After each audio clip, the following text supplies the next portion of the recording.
Doctor Sajid Tarar, आप इसको कैसे एनालाइज करेंगे, ये जो एडमिनिस्ट्रेशन अनाउंस हुई है? आलिया, इसमें मैंने कल सारा दिन कैपिटल हिल पे गुजारा, कुछ अपने पुराने दोस्त थे कांग्रेसमैन जिनके साथ मैं किसी काम के सिलसिले में वहां गया था, वैसे इसी गवर्नमेंटल इशू के हवाले से। तो मुझे इत्फाक मिला है लंच करने का कल उनसे।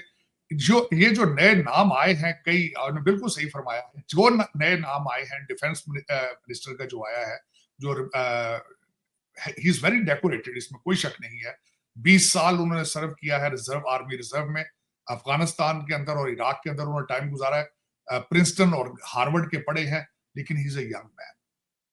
और उनको इतना ज्यादा क्रिटिसाइज नहीं किया जा रहा, बल्कि जो क्रिटिसाइज किया जा रहा है अटॉर्नी जनरल के नाम से, मैट गेट्स जिनका नाम है फ्लोरिडा से, उनको सबसे ज्यादा, बल्कि लेफ्ट विंग तो उनको कह रहे हैं कि he is a sex offender है बंदा, इस चीज के अंदर, ह्यूमन ट्रैफिकिंग के अंदर इन्वॉल्व था, हालांकि इस तरह की बड़ी बात ही है कंजर्वेटिव।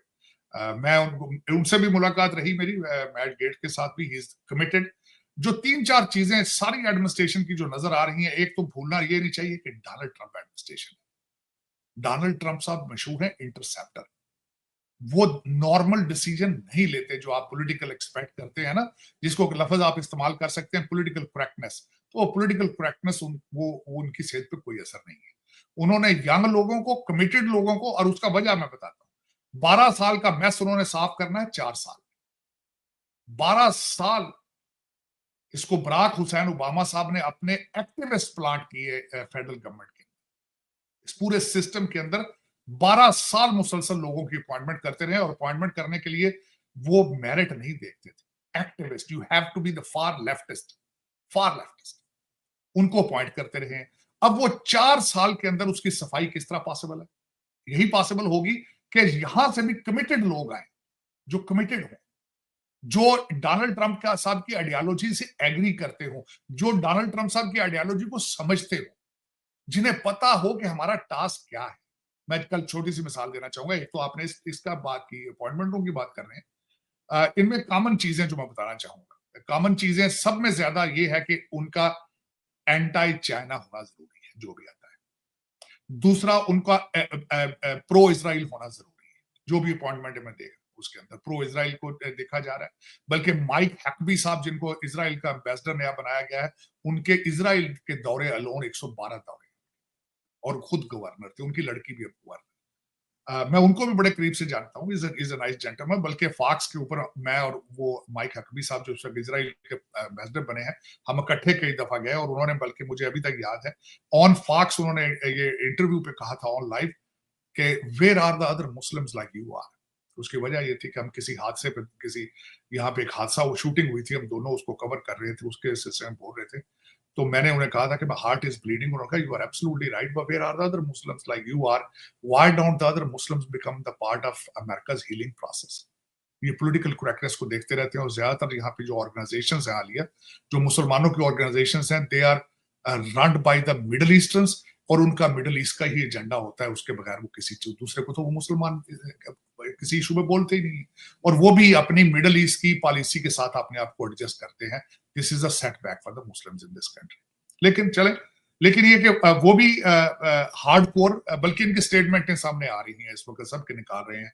उनके बारे में स्टेटमेंट निकाली माइक हकबी के साहब के हवाले से, कि उन्होंने कहा था कि where is Palestine, Palestine is a new issue, we don't identify the Palestine, और इस तरह की कई चीजें।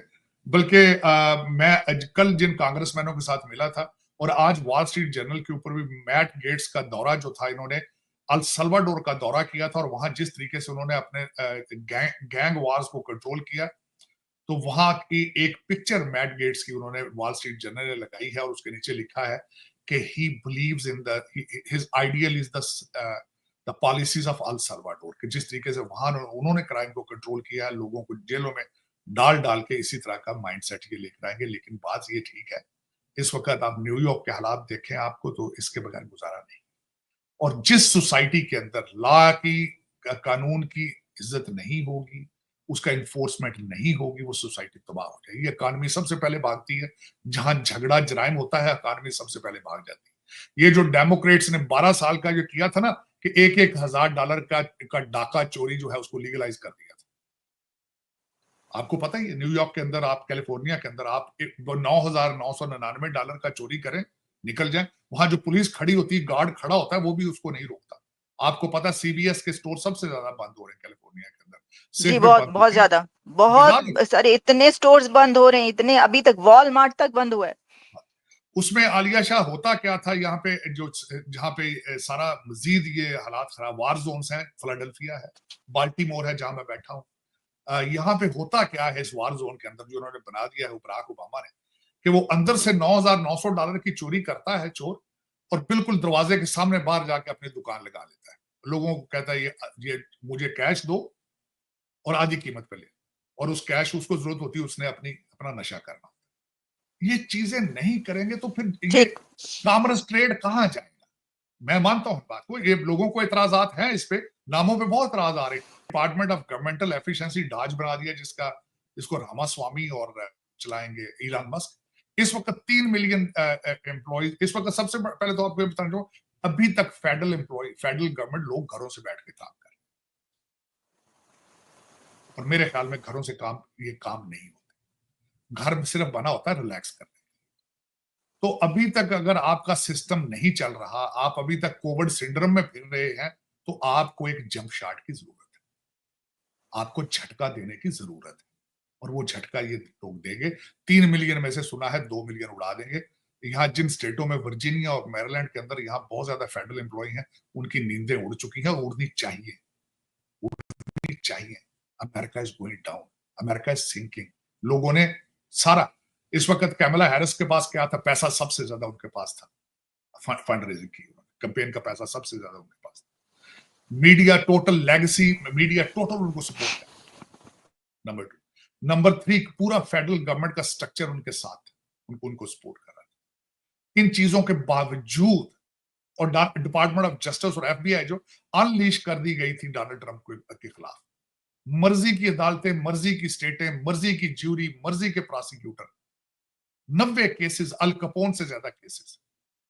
इसके बावजूद जो है वो 7 स्विंग स्टेट थी, सातों की सातों डोनाल्ड ट्रंप का साहब की तरफ गई, तो लोगों ने उनको मैंडेट दिया कि we want this country to survive, we want to see this country survive. उनके पास मैंडेट है, और ठीक। मैंडेट वही डिलीवर अच्छा करेंगे जो जो उनको समझ, जो उनकी चीजों को समझ। आगे एक थोड़ा लास्ट पॉइंट, उसमें आलिया इस वक्त जो सेंसिटिव अपॉइंटमेंट्स हैं, वो क्या होगी, सीआईए की अपॉइंटमेंट होगी या इंटेलिजेंस एजेंसी होगी? अब मैं बात करना चाहूंगा तुलसी जी, गिलबर्ट की। यही यही यही बात करने लगती, क्योंकि एग्जैक्टली। हवाई से हैं वो, और पहली हिंदू कांग्रेस वुमन थी वो, और डेमोक्रेट थी, और डेमोक्रेट्स ने उनके ख्यालात की, उनकी चीजों की वजह, वेरी लॉयल, वो भी आर्मी में सर्व, आर्मी में she was colonel at the same time. और जिस तरीके से उनको निकाला डेमोक्रेट पार्टी ने ह्यूमिलिएट करके, शी इज डिजर्विंग, मैं समझता हूं she is the best candidate. दूसरी जो इस वक्त जो एनएसए होता है, दो अपॉइंटमेंट्स बड़ी सीरियस होती हैं, एक जिसपे तुलसी गैबर्ट बैठी है, और दूसरी एनएसए। इन्होंने डायरेक्ट गवर्नमेंट के साथ सेंसिटिव मैटर्स को डिस्कस करना होता है। वो एनएसए जो नए बने हैं, वो पहले यहाँ पे समोसा काकस, जो भारतीय काकस है, उसके वो को चेयर रह चुके हैं। दूसरा, ये तो इन्फ्लुएंस में आपको अप फ्रंट इन्फ्लुएंस बता रहा, इन्फ्लुएंस बता रहा। मैं अजय बंगा, दूसरी अपॉइंटमेंट तो अभी है, रास्ते में है सारी।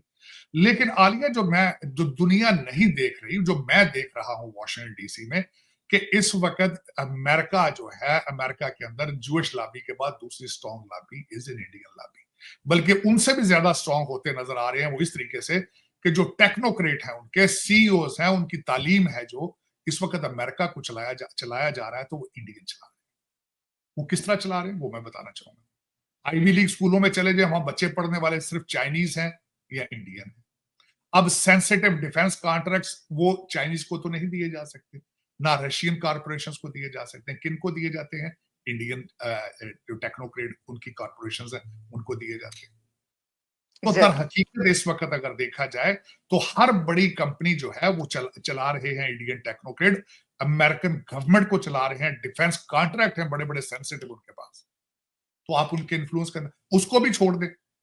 जेडी वाइस जो है, जो इस वक्त सबसे बड़े स्ट्रॉन्ग, उनकी उषा वाइफ, उनकी वाइफ बाहर थी। ऋषि सोनक की वाइफ का प्रोफाइल आप पढ़ के देख लें, उनका प्रोफाइल क्या। तो दर हकीकत ये बात आपकी बिल्कुल ठीक है कि भारत के साथ रिलेशनशिप मजीद स्ट्रांग होंगे इनके, इसमें कोई शक नहीं। दोनों पार्टीज के अंदर, डेमोक्रेट पार्टी और रिपब्लिकन पार्टी के अंदर बड़े बड़े स्ट्रांग इंडियन है। अमेरिका के अंदर पॉलिटिक्स दो चीजों से होती है, या पैसे से होती है या वोट्स के साथ होती है। उनके पास वोट भी काफी ज्यादा है मुसलमान या दूसरे लोगों से। हाँ, पैसा भी वो खुल के लगाते हैं क्योंकि पैसा है ही उनके पास।